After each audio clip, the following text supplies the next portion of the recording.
मैंने और अब्बास ने अपनी जवानी एक साथ गुजारी। सिफैन में हम दोनों साथ साथ लड़े, एक ही खेमे में सोते थे और आधी आधी रात तक गुफ्तगू किया करते थे। अब्बास की आरजू थी कि इतना ताकतवर हो जाए कि जुल्फिकार अली का वारिस बन सके।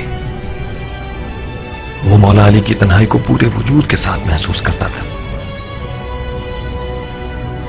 वो उस मकाम पर पहुंचना चाहता था कि जब मौला अली के बराबर में खड़ा हो जाए तो मौला अली कहें, अब मुझे लश्कर की जरूरत नहीं, अब्बास मेरे लिए लश्कर के बराबर है। उन दिनों हम दोनों बच्चे थे, किसी गिनती में न थे। अब्बास इस बात पर बहुत नाराज था, बिलाखिर बर्दाश्त न कर सका।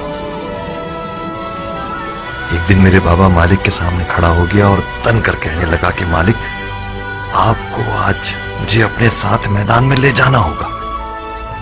बाबा मुस्कुराए।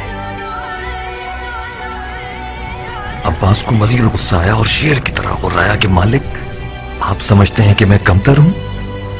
मैं आपसे मुकाबले के लिए तैयार हूं। अगर मैं जीत गया तो मुझे अपने साथ ले जाइएगा। मेरे बाबा फिर मुस्कुराए। अब्बास चिल्लाया कि मालिक, मैं मजाक नहीं कर रहा कि आप मुस्कुराए जा रहे हैं।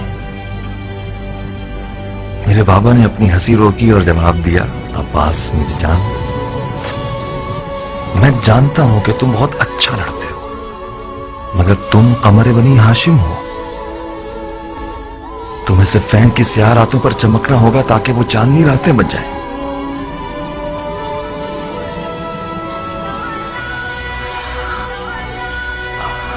अब्बास ने जब ये ताबीर सुनी तो खामोश रहा। नकल है कि जब अब्बास अलकमित पे पहुंचा तो शदीद प्यासा था,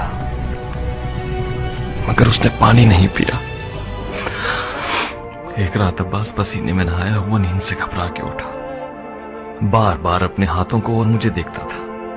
मैंने पूछा, कोई ख्वाब देख लिया? उसने कहा, हाँ। मैंने पूछा, क्या ख्वाब देखा?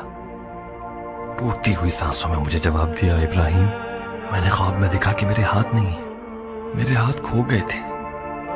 मैं अपने हाथों को ढूंढ रहा था कि अचानक मैंने गिद्ध के जैसा एक परिंदा देखा जिसकी चोंच में मेरे हाथ थे।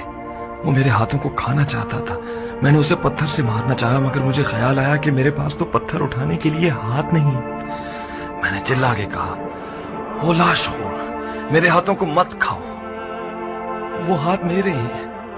अचानक गिद्ध बोलने लगा, अब्बास, तुम इन हाथों का क्या करोगे जब तुम्हारे पास इतने प्यारे पर हैं? मैं भूखा हूं, मजबूर हूं, मेरे पर टूटे हुए हैं। तुम्हारे हाथ मुझे सैर कर देंगे। तुम अपने उन खूबसूरत परों के साथ परवास करो, जाओ आसमान पे उड़ो।